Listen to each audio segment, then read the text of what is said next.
And we should be streaming. Okay. All I see is black from you, Justin. Still? Yeah, just black screen. Okay, well, we'll look on tweaking it in a second. Oh. I see you just fine. Okay. Could be my issue then. Okay, so welcome everyone to the third Monero Coffee Chat. So I thought we wouldn't have technical issues, but apparently, I guess you can decide. So yeah, starting a few minutes late. So my name is Justin. So you may know me as Samsung Galaxy Player. We're just going to go through introductions to begin with, or SGP on Reddit. And so we're just going to go through everyone else. So Rayrar, do you want to start real quick, introducing yourself? Yeah, I'm Rayrar. I made the getmonero.org website. I do other web work around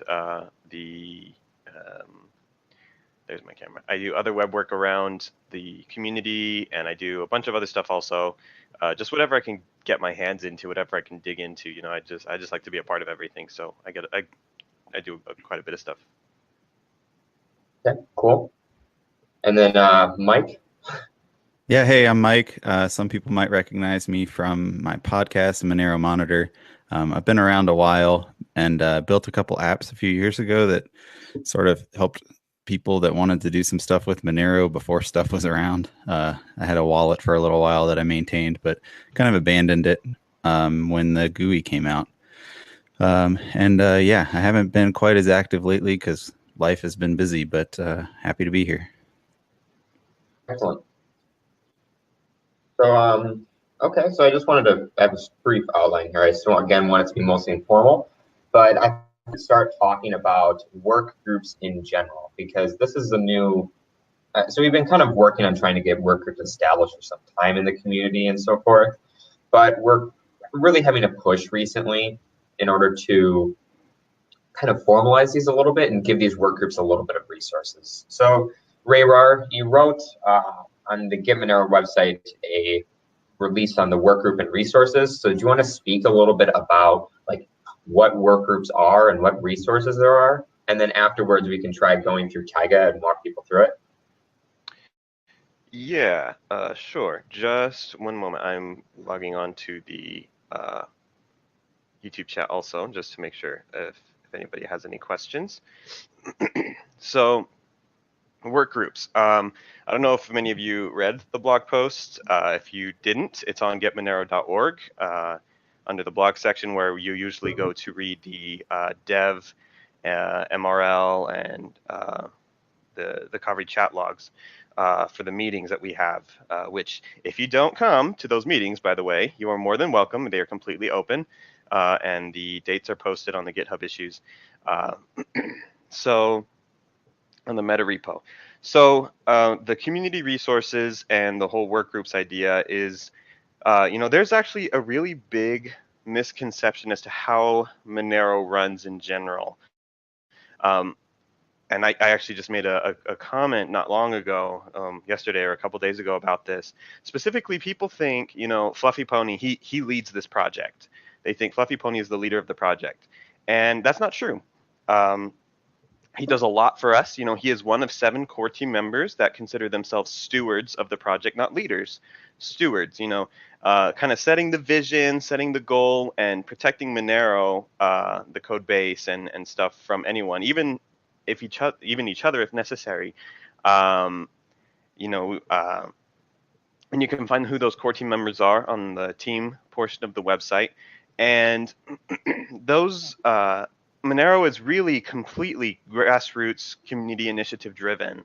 It's all us, it really is. And we don't need anybody's permission. Some people think, oh, I got to go ask permission from one of these guys. No, just like do what you do, and they do a really good job of community consensus. If the community wants something to be merged or something, then they'll go ahead and do that.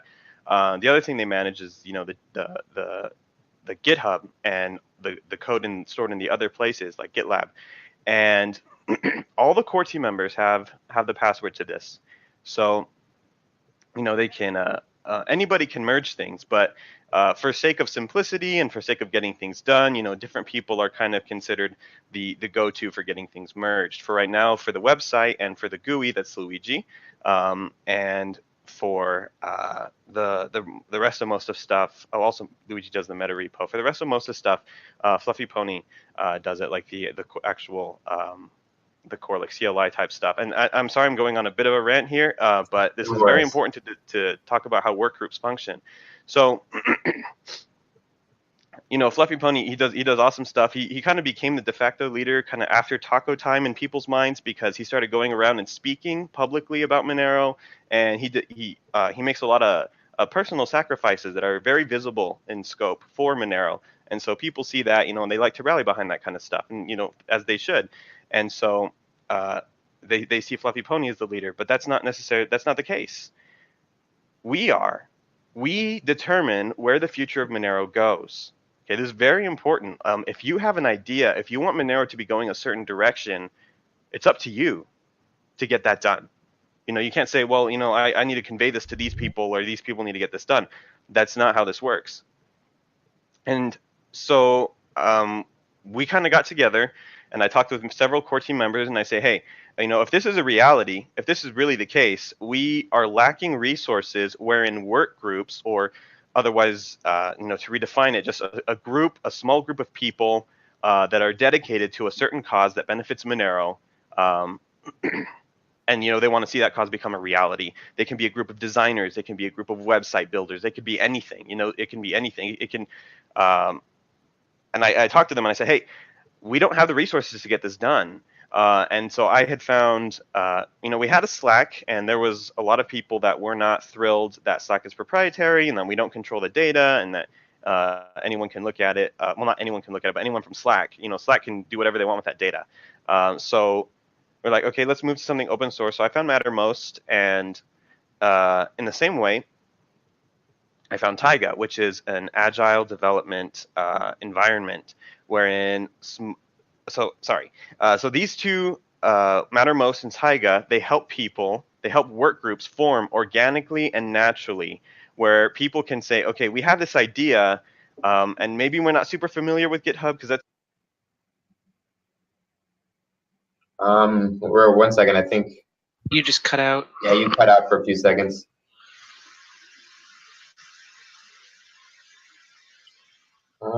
Is he still with us?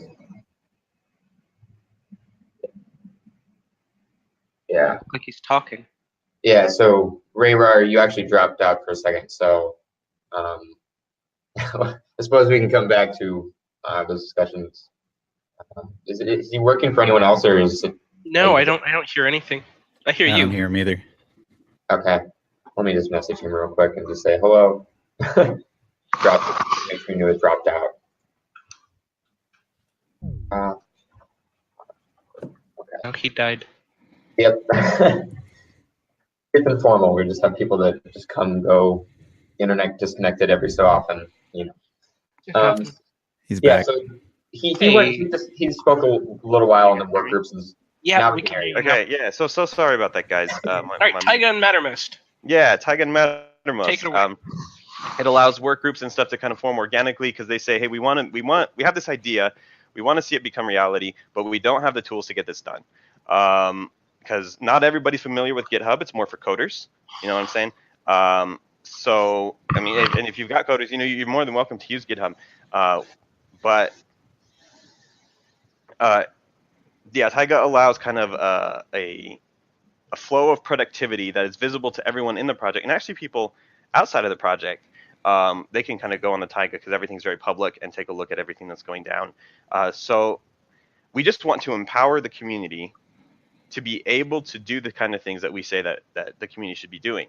And so we go ahead and take a look at those, tyga.getmonero.org, and also mattermost.getmonero.org. And the cool thing is they integrate with each other. So if you send me a message, it's like, hey, we made this Tyga, we made this channel in the Mattermost, can we get them to relay to each other? So basically, whenever a Tyga user story is updated, from in progress to done or something like that, a bot will send a message to the Mattermost channel that you specify, saying, hey, this got updated. So everyone in the chat, even if they're not in the Tyga, can see kind of the flow of things as they move along. unfortunately, the bot, it's actually it's pretty funny. The person who sets the bot up is for that. It shows that person's name. So right now there's a lot of Rarar bots floating around the Mattermost, kind of updating people's Tygas. But Follow yeah, the same convention that I did for the IRC bots and name it like Slack _ I don't think you can name them. or Tyga. Make a new account. Okay, yeah, I With see that what name. you're saying. That makes a lot of sense. I could go and do Yeah. that. Do you guys see me or not? Disappeared, but we can still hear you. Okay. Well, that's too bad. For all my fans out there, I Hey, greatly face. apologize. Yeah, so we're gonna try and use this broadcasting screen sharing functionality. Justin, actually, for 1 second, I believe we have a couple new people that connected during we were talking. I'm not sure if the intro phase is still happening or what's going on right now, but that's a thing. Yeah, so I think I'm going to try and show Tyga while we're just on the topic, and then we can go back and have everyone introduce themselves. All right, sounds good. So let me. Okay, so does everyone see? So Rayhard disconnected again, but does everyone see my screen?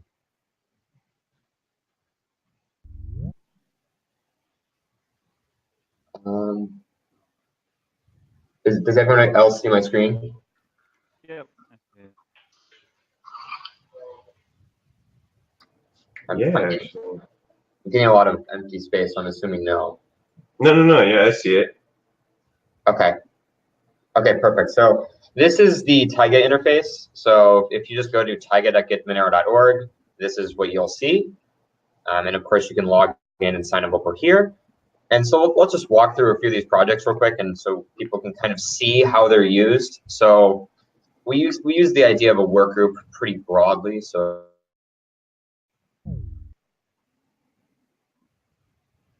okay, so it should be streaming now. Again. Hello again, everybody. Hey, people. Yeah. What's up, party people? Wait, no, wrong video. Yep, wrong video for that one. Okay, so how about we have everyone introduce themselves again? For those who are new to who just came in recently, can you introduce yourself? So let's start with Alex.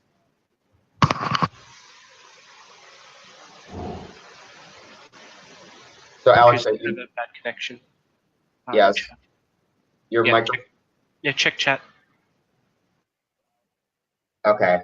So if he wants to speak up, he can. Otherwise, let's move on to XMR Scott.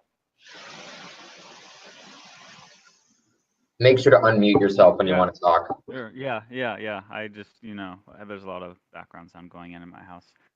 But yeah, my name is Scott.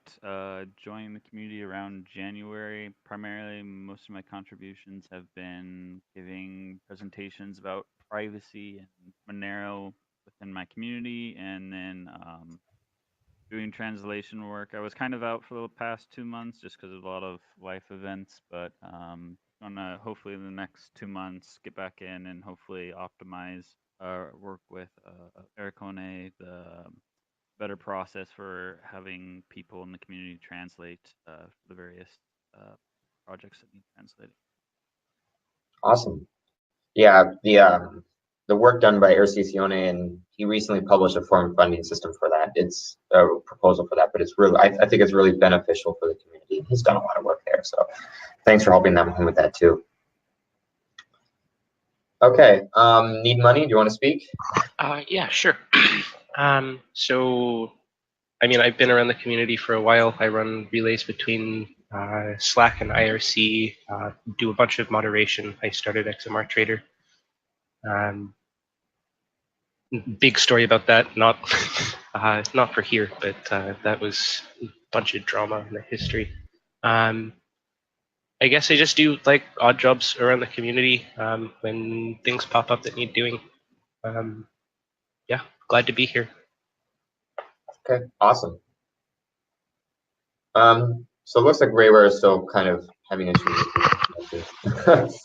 which seems to be a persistent issue. However, we can move on a little bit, and let's start off by just speaking about like the really cool events that or the events that should unfold at least this December, because I mean that's obviously this month, and so I'd like to speak about those real quick.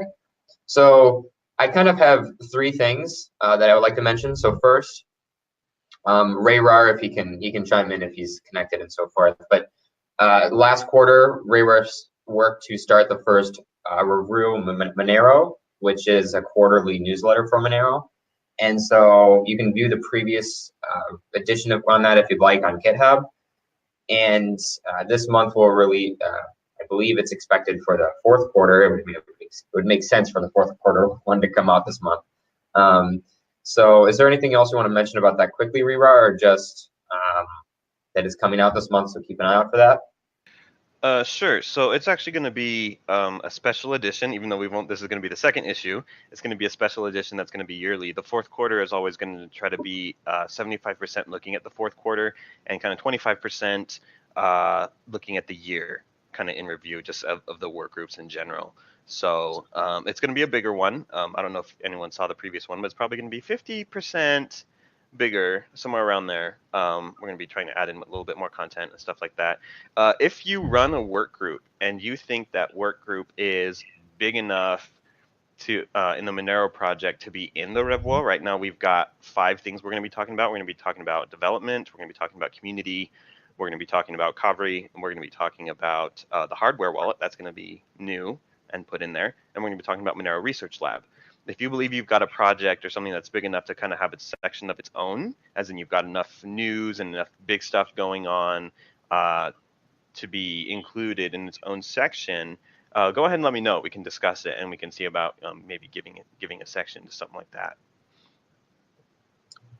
Excellent. So yep, you can see that to be coming out this month. And then I know the two that people always bring up because everyone's really anxious to learn more about it and kind of see what it is, and also people are anxious to even have additional resources. So there's the Globy fundraiser, and there's the My Monero wallets, which are expected to be released before the Globy fundraiser takes full effect. And so I don't really have any additional details to speak about these, so I unfortunately can't answer any additional questions. But if you would like to learn more, you can always go through the form funding proposals for those, at least for Globy, to kind of try and figure out what the general concepts are. In addition, Mike gave, in his most recent podcast, spoke with Globy, including Ricardo and several others, in speaking a little bit more on that project, just to give a little bit more hints so you can listen there. We learned that they're not going to be taking out a Super Bowl ad, so that's disappointing. Because we know we all wanted that. They said maybe rugby though. yeah, we still, it might be for rugby, the South African rugby event or whatever you mentioned. But I know that we're all really excited for that. And so I hope that we'll still meet the deadlines with those, because that would be extremely exciting. But we'll just have to wait and see. Again, I unfortunately don't have any other details with that. Does anyone else have any updates that they would like to speak about? Nope. Meeting over. Here. Thanks for coming, everybody. Okay. So I'll throw this out there. I talked about this on my podcast a while back, but I'm kind of ramping up the idea of starting a Denver Monero meetup. I know that there's a few Monero people out here, but if there's anybody that I haven't talked to about it that's in the area, get in touch with me somehow, and we can try and get that going. So. Yeah, I've actually met a lot of people, even like here in Minnesota, who are that are really involved with cryptocurrencies, like back in Denver. It seems like everyone. Denver has a huge community. It largely seems to focus on Ethereum, which is interesting. But yeah, I mean, there's a lot of OG Bitcoiners here too. So some of that might bleed over into Monero. China has the same problem. Most of the fans here are of Ethereum or Bitcoin, and not many people know about anything else. So I'm actually also in talks with some people here in getting some Chinese and Hong Kong Monero meetups going, maybe with some venture capital promotion helping us out, actually. Wow, sorry. So, sorry, is this Alex? Yes, this is Alex from Local Monero. Sorry, forgot Okay, to do you want introduce to just myself. do you want to take a second to introduce yourself too? I'm Alex from Local Monero. Local Monero is a P2P trading platform for Monero, and we are headquartered in Hong Kong. So that's where I am. And down in Hong Kong, there's really not very much exposure for anything outside of Bitcoin and, of course, Ethereum. Now, Ethereum is way more popular for sort of people who are who missed out on the Bitcoin train and they're trying to, get rich quick, just like pretty much anyone who's getting into Ethereum. All they want to do is just get rich quick. So outside of Ethereum, there's really not much development at all. I mean, not even Litecoin. People barely talk about Litecoin down here in China. So Vitalik Buterin, the guy behind Ethereum, he recently came down to Shenzhen. Shenzhen is a city in mainland China that's right on the border with Hong Kong. So there's a lot of sort of crossing over between Hong Kong and Shenzhen. And he got huge crowds coming to his meetups. He tried to speak Chinese. I believe he learned a little bit of Chinese specifically to help propagate Ethereum in China. So China is sort of hot on Ethereum as the altcoin, but we intend to change that very soon. Hopefully, starting from Shenzhen, also actually, yeah. It definitely helps to have a lot of local communities because they're accessible in a different way that online communities are. So, sure, anyone can go to Mattermost or hop on IRC or go to Reddit or whatever. But for some people, they definitely prefer to meet in person, and they're more willing to ask follow-up questions or listen to discussion if they're at a meeting in person. So yeah. That's something that I've kind of experienced and something that I believe the Monero community should really try and promote. So it's good to hear that there's interest among several of you of starting a lot of these local groups. I think that Monero is a large enough coin at this point where there should be enough interest surrounding it. And I think if you just clearly convey the message that, okay, well, we believe the most clear use case for like a decentralized and secure system is privacy, and kind of explain why, and hopefully other people will agree, I suppose. Justin, let me tell you one thing. I've talked about Monero with a lot of people. Now, I myself, I'm Russian, even though I sound American. But I speak fluent English, Russian, and Mandarin Chinese. And I've spoken with Europeans and Russians and Chinese people about Monero, and Americans as well. And I found the easiest out of all the nationalities, out of all the people, to explain Monero to, in terms of how quickly they understand how awesome it is. I find that the Chinese are the easiest. I don't know why, but it's like as soon as you talk about privacy, they're on board just like that, right? Because and I'm not talking about all Americans, of course, but when I talk to Americans, a lot of them are like, okay, like privacy is important, but isn't it just for criminals and all the usual stuff people say when you mention privacy. But the Chinese guys, they don't mention that at all. They're like, you say privacy, and they're on board. They're like, oh yeah, I totally get how this is so much more awesome than Bitcoin. So I see a bright future when it comes for Monero in this China region. Yeah. I'm glad you're able to bring that experience to the table because although I took some Spanish classes, I don't really speak Spanish very well, and so we definitely need a greater push in the community to allow these connections to exist. So I'm really glad to hear that you're helping build those. And so, as XMR Scott alluded to, that he's working with Air Sicione at kind of organizing a lot of the actual localization efforts. Does anyone also want to speak a little bit more about the actual localization of Monero, or some ways that the community has worked in order to make it more accessible to a wider range of people, so that we're not only communicating with those who speak English, who might be extremely interested in using Monero as a tool for privacy, or as like a financial freedom purpose, or whatever it might be, and just want to, and just are unaware of it now because they just haven't heard about it. Yeah, I got one thing to say. I mean, I can't speak for the Monero Translations work group, which is, I'm not headed, I don't head, but Ercicione, is that how you say his name? Ercicione, something like that. Yeah. He heads that. So you can go to hash Monero-translations on IRC, or we've got a relay on Mattermost and stuff, and you can talk with him if you want to get involved in translating different stuff.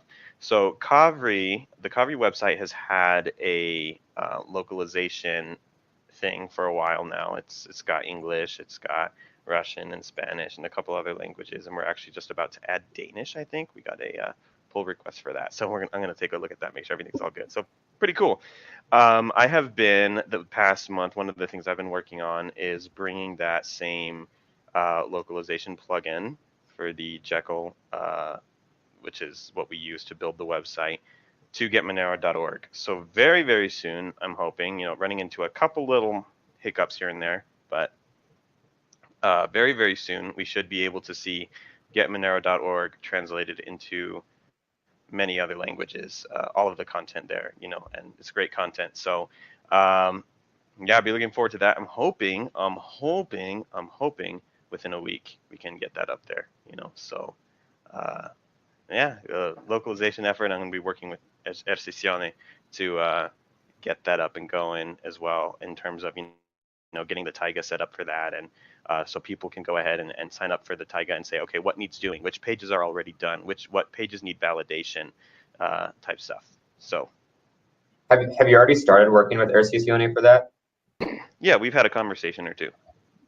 Excellent. Yeah, I know that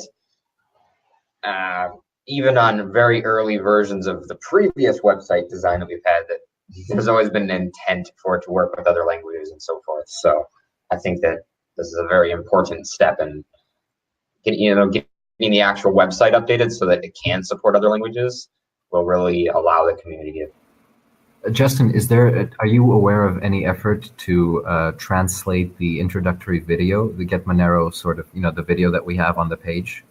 Yes, let me check the Tyga here. I know that there's, I know that a lot of people would like to. I think at the moment it's mostly working with the subtitles to begin with. I don't know if there's discussion of the voiceover, but I can check to see videos. So I think they're working on translating the scripts at the moment, and then those can be used either for the subtitles to be changed or for someone else to do a voiceover.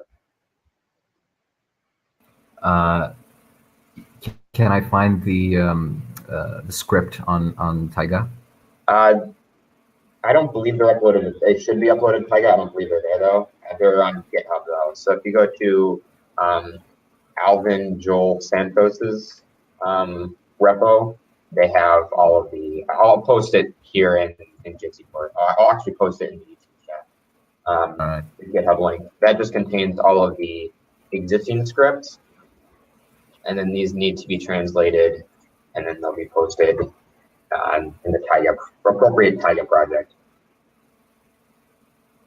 So I think right now it looks like it's mostly outlined. There was some work done for previous translations. So within GitHub, they have a few updated translations, and these actually are more. There's a good amount of work that has already gone into a lot of these translations, and so I suppose a lot of it will be finding someone to do a voiceover for it. But that's something that we're kind of establishing the framework now to actually do. Does that answer your question?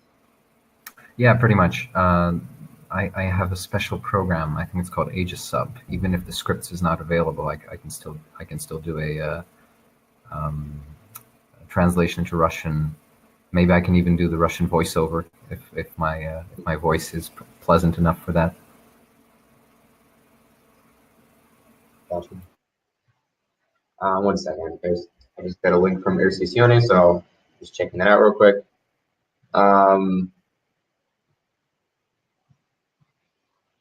Yeah, he also linked this to me, which is it's a milestone that just contains the video scripts. So it's like a summary page for the video scripts. So it's probably in the wiki, and I was looking in the Kanban boards. So there's a little bit other information there too.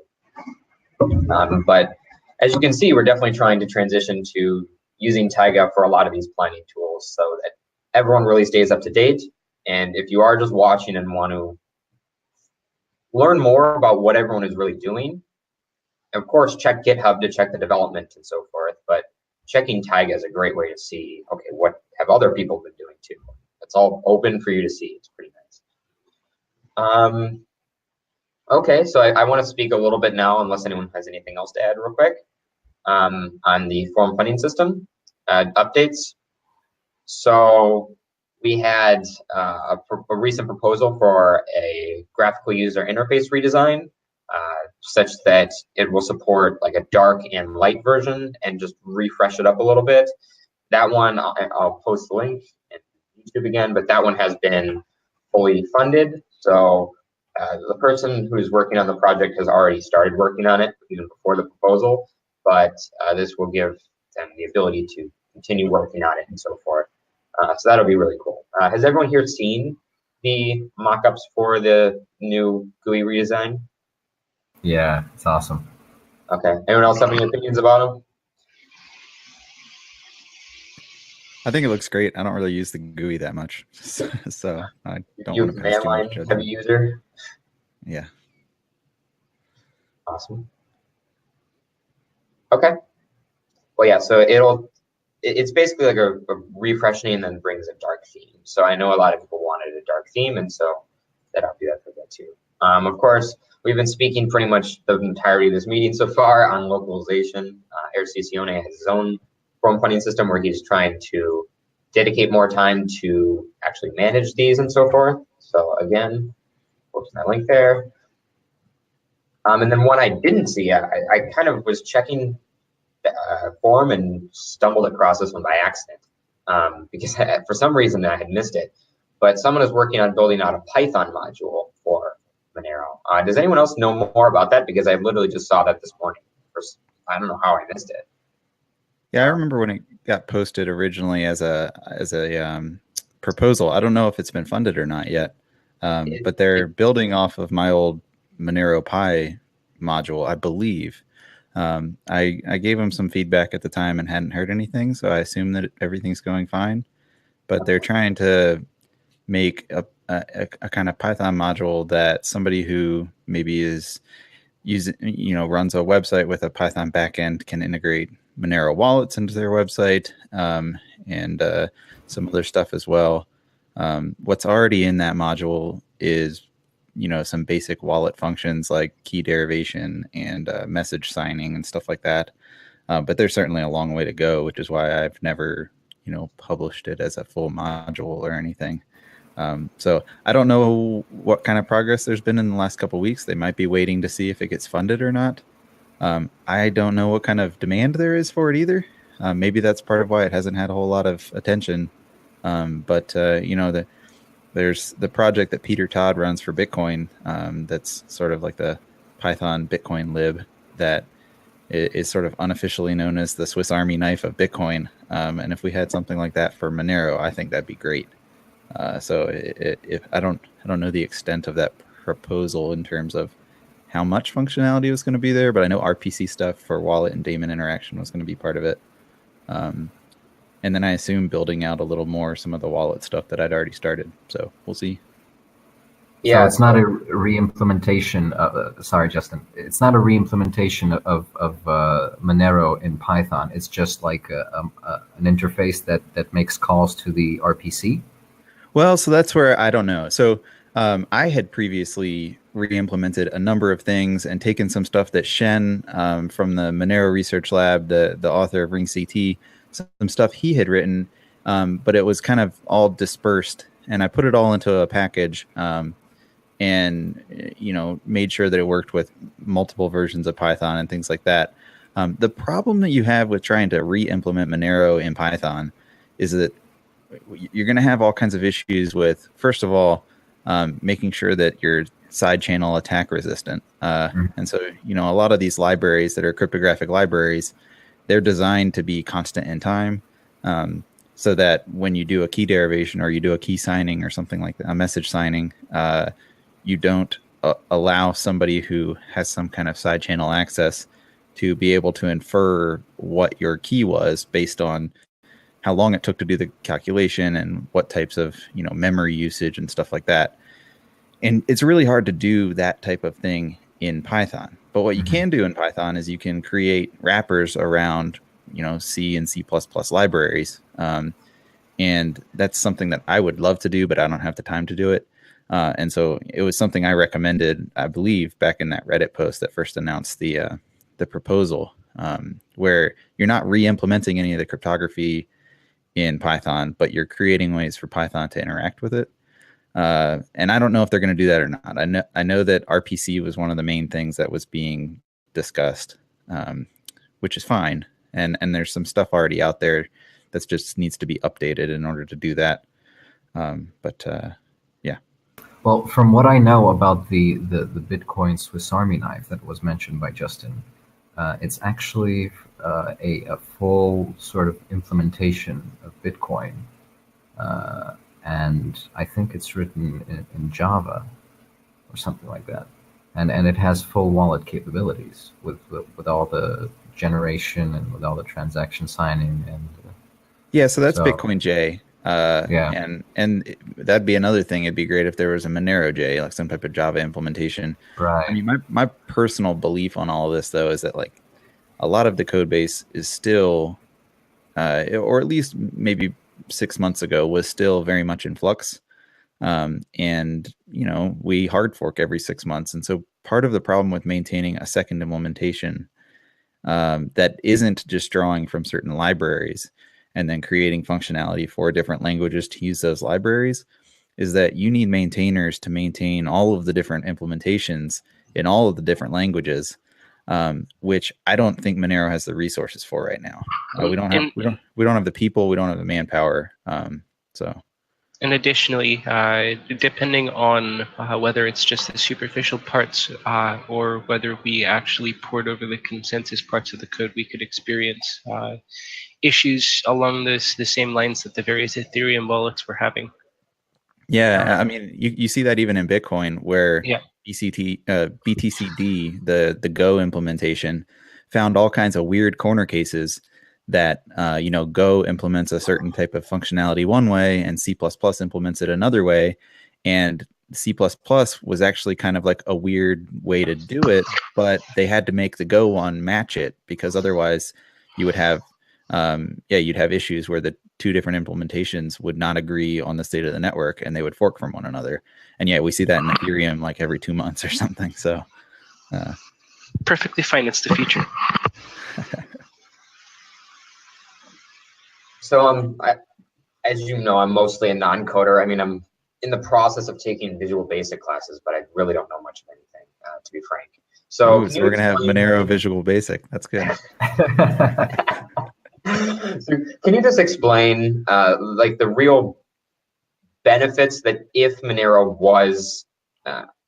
had, suppose it had unlimited developer resources and money and time and so forth, what would the benefits of having a completely rebuilt system such as Monero J over a plugin to interface with Monero's existing code? Yeah, I mean, that's a good question. So what I'll say about Bitcoin J is it was designed to be a light interface. And so a lot of the SPV wallets that are not full nodes in Bitcoin, at least early on, were built off of Bitcoin J. Now that a lot of them are built in JavaScript and other things like that. And so what I'll then say is that if you look at Monero, we kind of have that same thing with how my Monero has been being built out. And yeah, the like code base for my Monero hasn't really been like spun off into its own JavaScript library or anything like that. But you certainly could go and grab all of that stuff and use it to implement a wallet. And I believe that the My Monero apps that are going to be out for all the different platforms have sort of taken that idea. Now, I also think that they might be being re-implemented in something other than JavaScript. I forget exactly. It's been a while since I've looked at that. But yeah, when you implement a lot of the wallet functionality in other languages, then you allow just like a much easier ability to program for different things. So for instance, if you want to make an Android app that runs extremely efficiently, one good way to do that would be to have a Java implementation of a library. If you want to have a web wallet, you need to have a JavaScript library. If you want to have something that runs natively on iOS, you would want Swift or Objective-C or something like that. And in most of those cases, you can take a lot of the more complicated cryptography that goes on and keep that implemented in C or C++ and create ways that that all those different languages can interact with it. That can be harder in some ways, and it can be easier in others because you don't have to maintain a separate implementation of all of that.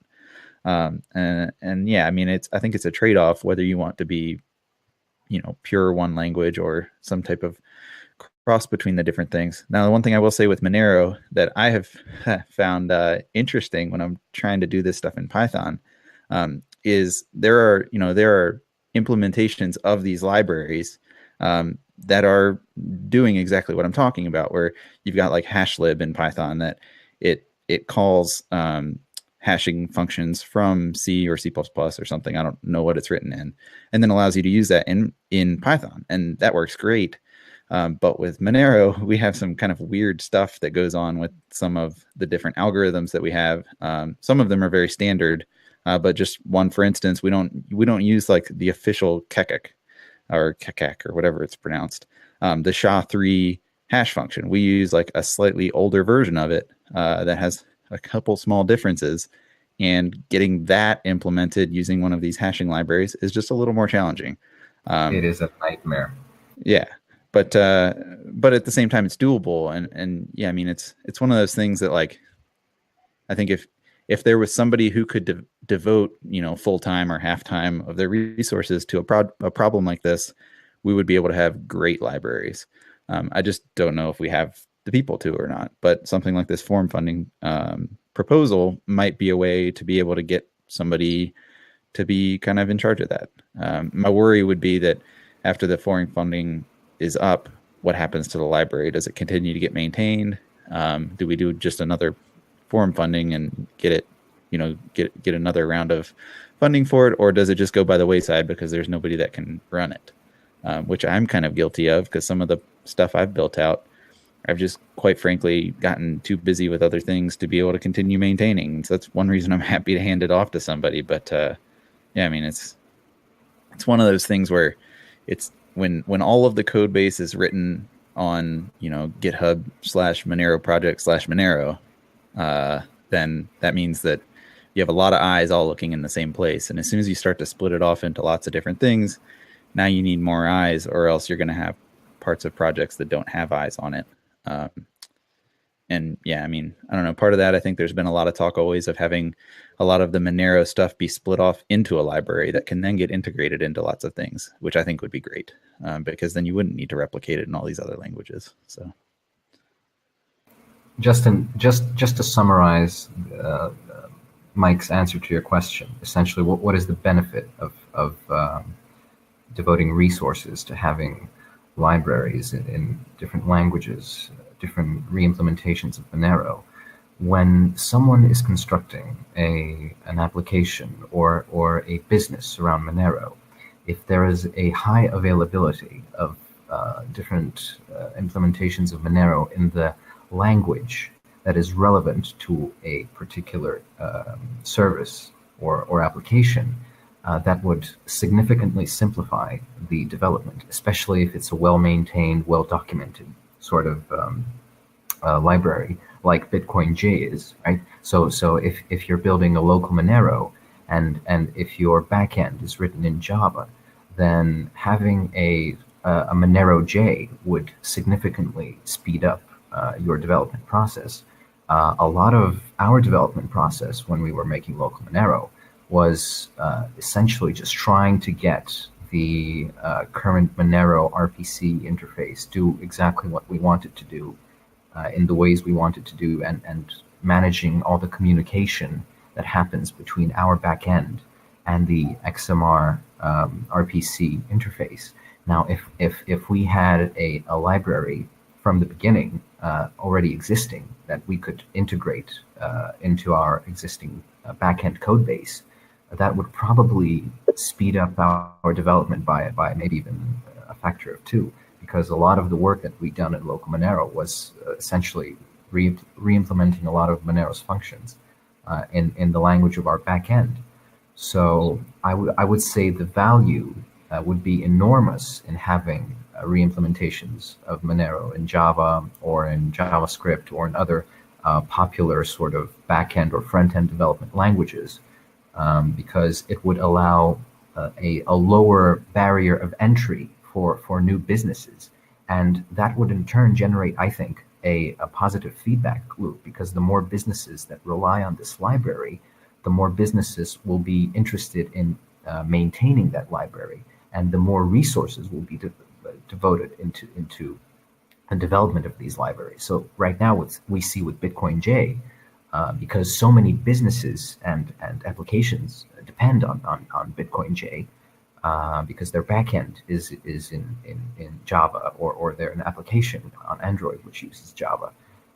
They are interested in Bitcoin J's continual maintenance and updates. So it's kind of a positive feedback loop, and there needs to be sort of a jump start to do these things, because it can be difficult, specifically because of the reasons that Mike stated, like reinventing the encryption algorithms, like the older version of Kitchak. So having someone do that would really help a lot. Yeah, I mean, the only thing I want to throw in there is that, like, it's very dangerous to try and have multiple consensus implementation. So we see this in Ethereum. I think Need Money brought this up. If you're trying to run 3 different code bases that all are supposed to be in consensus one another, critical parts, yeah. The right, exactly. So if I'm running a Monero node that I need to rely on to be in consensus with the rest of the network, I'm going to use it. I'm going to run a node that I know is in consensus, and the one that I know is in consensus is the one that's part of the main Monero repo. Now in Bitcoin, you see a couple things where people have taken the main Bitcoin repo and have forked it and added some type of functionality that they needed for their stuff, but didn't touch the consensus code. And I think that's okay too. If somebody wanted to grab something like that with Monero, that'd be great. What I would be worried about is if somebody tried to build from scratch something in Go, for instance, that was trying to be perfectly in consensus and be its own full node, and then run a business critical operation using that. I would be worried that they could split off of consensus because of some kind of weird thing that's a difference in the 2 languages. So yeah, I mean, I think that there's a lot of value in having these in lots of languages for a lot of the non-consensus stuff. So a lot of the wallet functionality and a lot of the management of things. But at the same time, the consensus code it's really tough to be able to do that in multiple languages. So.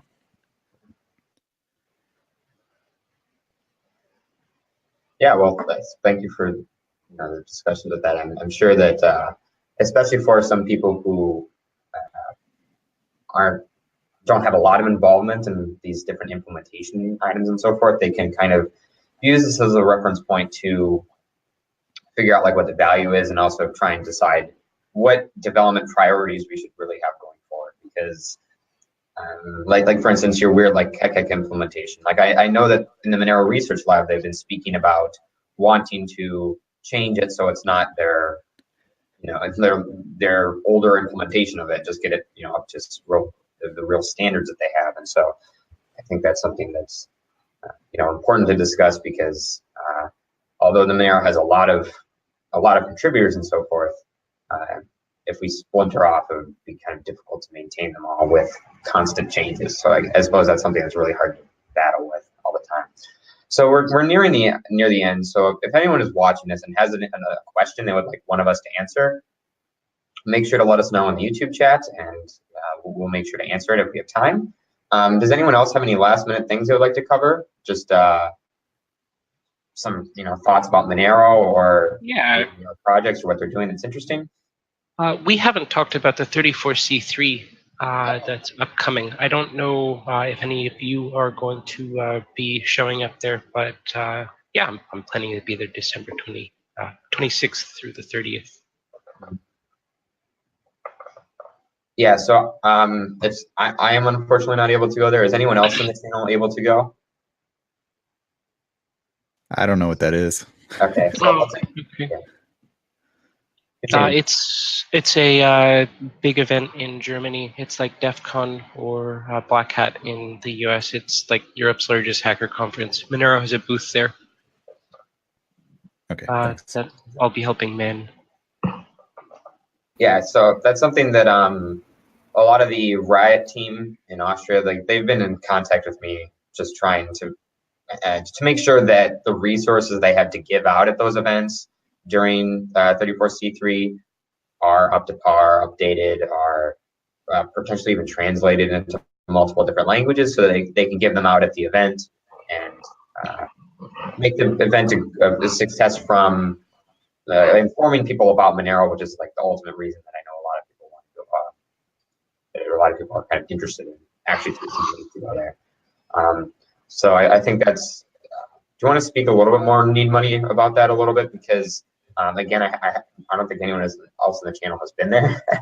I haven't either. Like I will happily speak about it in a coffee chat afterwards. But for the most part, this is the first time I'm going to a major event for Monero. And I mean, I'm going to be quite happy to meet a number of the community people that I've been chatting with for years and haven't actually met.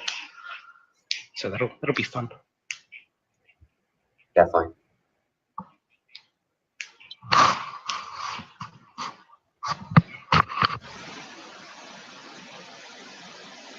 I'm looking at other conferences and so forth too. So coming up, there's the North American Bitcoin Conference in Florida. I believe it's in Miami. So Ricardo will be at that one.